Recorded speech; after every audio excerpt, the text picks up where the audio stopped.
Good day. My name is Carl Bussey, and this is the podcast from Cascade Group. And we are here today, and we are honored here today with and are joined by our second district legislator, Venessa Huskey.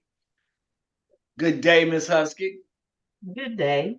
For those who may or may not know about Ms. Huskey being in the Jackson County Legislature, in which she was just recently elected, why don't you can you give us a little background and history of you, Miss Huskey? Well, number one, I was born and raised in Jackson County, Kansas City, Missouri.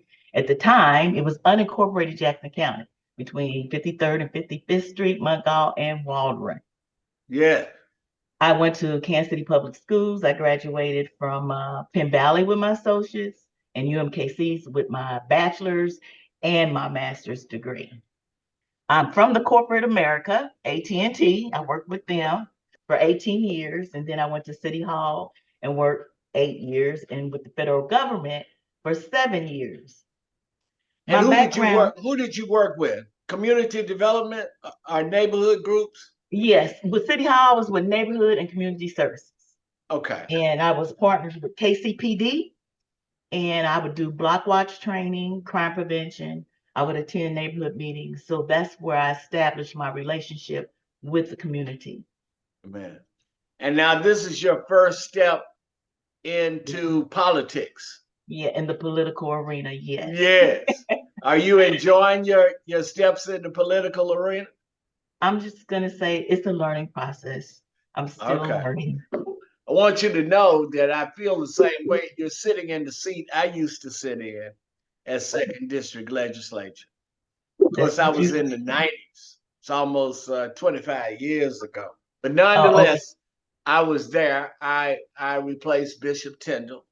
And I believe then someone, Finley came after me. And then there's another young man that came back after him. And then Finley came back. And then it's you. That is correct. Okay. And I believe that you're doing an excellent job. I think you're doing well, except that y'all let the Chiefs get away. Chiefs and Royals get away. Is that the That- legislature? no, that is not the Chiefs asked that the Royals be on the ballot. They Yeah. asked, okay, and Okay. our job was to get it on the ballot. Okay. Okay, I Yeah. voted. I voted Yes. yes. And I'm Yes. not afraid to say I voted yes. There were those who were expecting much more, I guess, from the Chiefs and the Royals, and a lot of people I understand were disappointed in the location that the Royals had chosen to build the Yeah. new stadium. And to me, that's not fair. That's not what this is all about.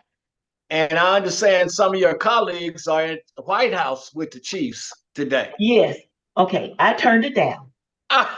Okay. I turned it down. Yes, Manny, Duran, and Donna.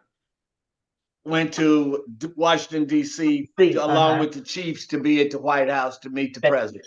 that is correct. All right. Well, that's good. Well, hopefully it'll be placed back on the ballot again and with the taxpayers and the voters having an understanding. Is that a possibility?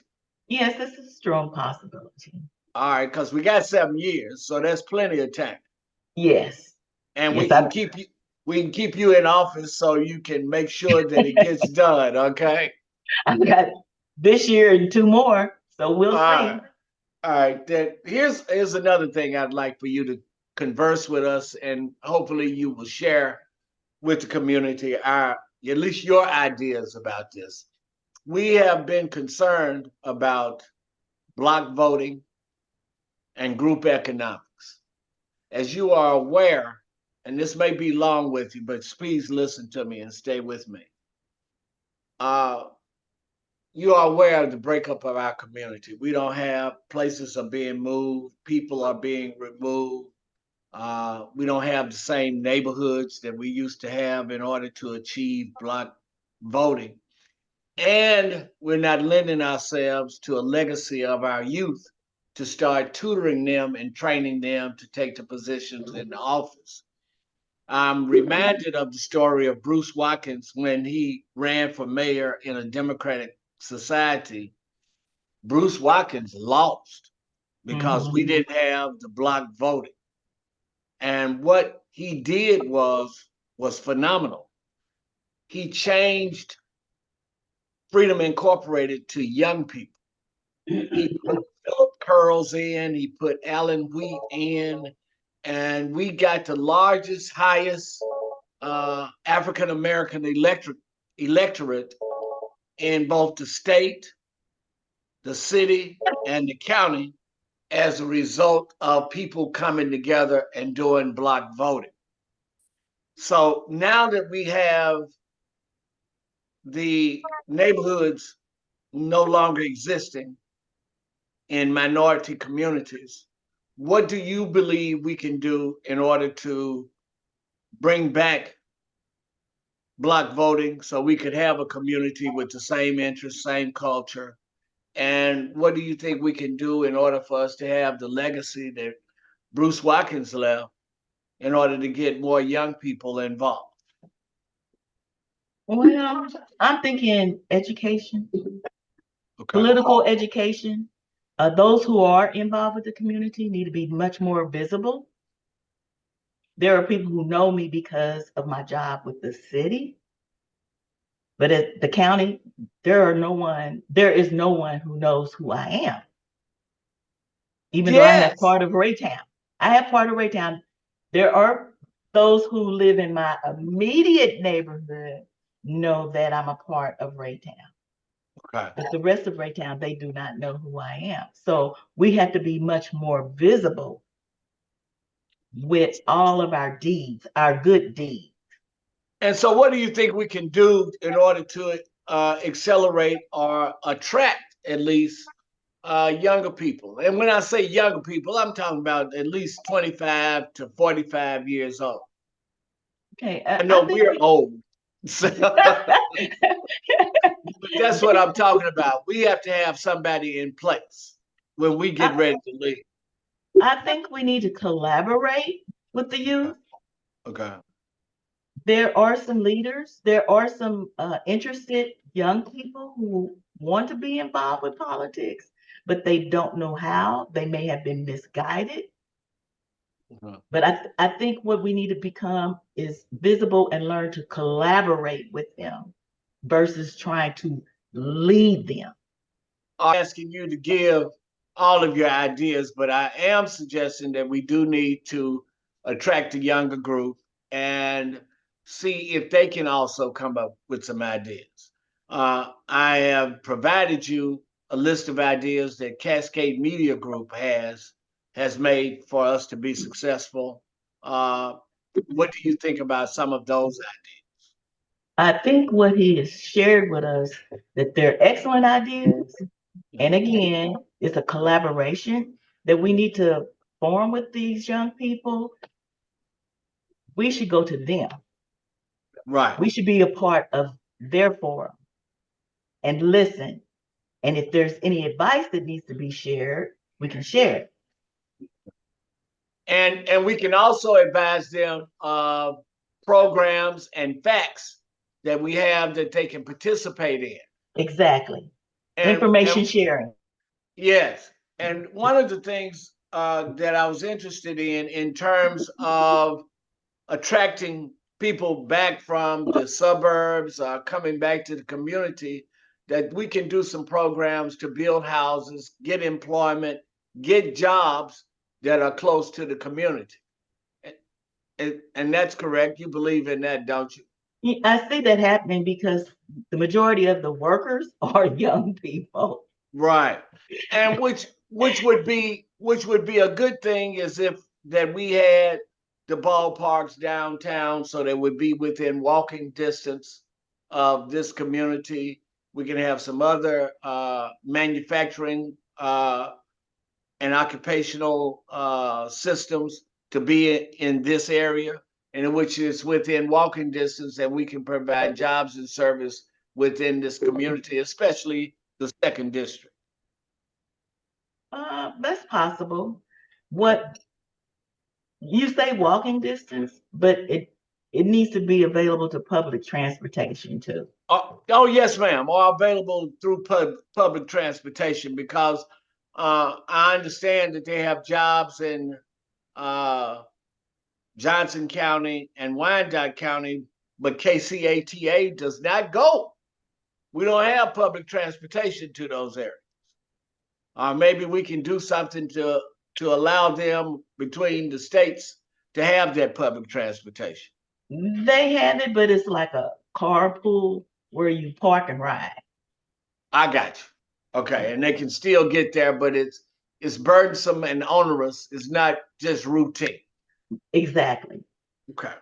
So now we're gonna we're gonna just get out of the block voting and group economics. And I know you have a pet project that you are participating in while in the legislature. And share with the audience that pet project. I am the commissioner lead on the Freedom Wall. And this year, the nominations, we are receiving nominations, and the deadline for, oh, I'm getting feedback, I apologize. That's okay. The deadline for the nominations is Friday, June the 28th. We plan to have the dedication on August the 28th. We missed the opportunity to be a part of Juneteenth because of communication issues.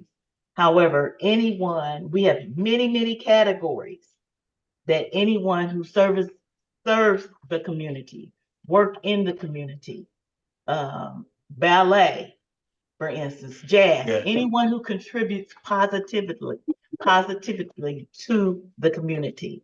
The subject areas are neighborhood leadership, politics, education, arts, entertainment, healthcare, medicine, sports, community organizing and engagement, media, civil rights, social engagement, law, criminal justice, faith, religion, and business.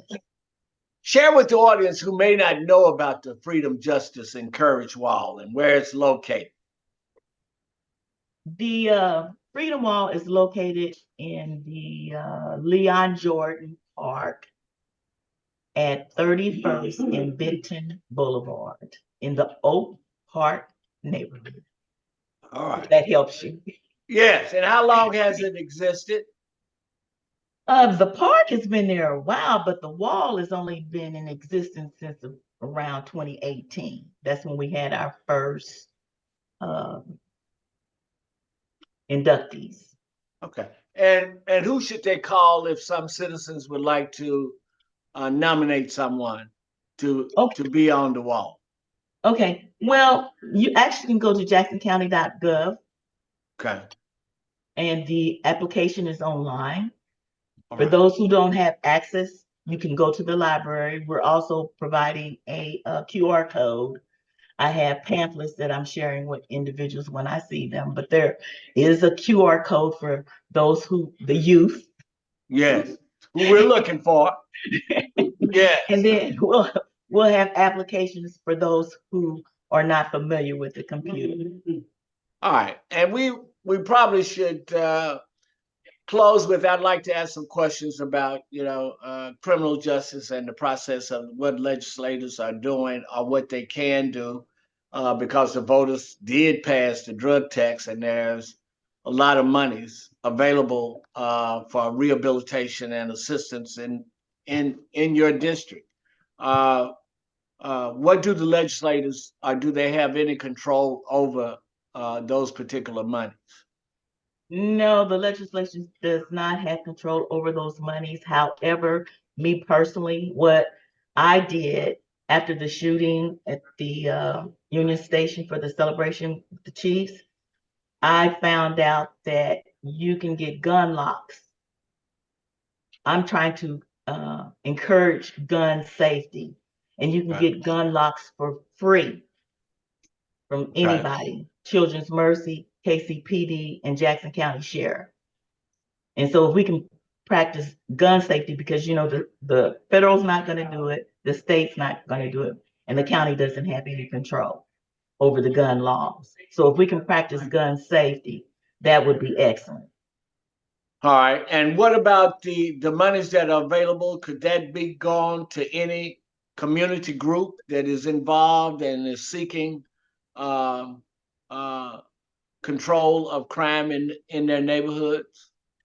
I'm aware of Combat, and they have funds, and they have application that is open right now.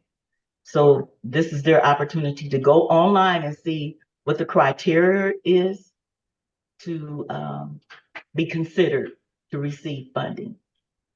All right, and that's good. And I want to thank you for being with us today. I want to thank you for coming. We're going to always remember Venessa Huskey, the 2nd District Legislature. And to everyone out there, we want to pray that the sun will always shine on you during the darkness and the light. And we'll see you soon. Okay. Thank you so very much. I appreciate you both. Thank you. Okay, bye-bye. This is brought to you by Kansas City Business Association, working to improve our community.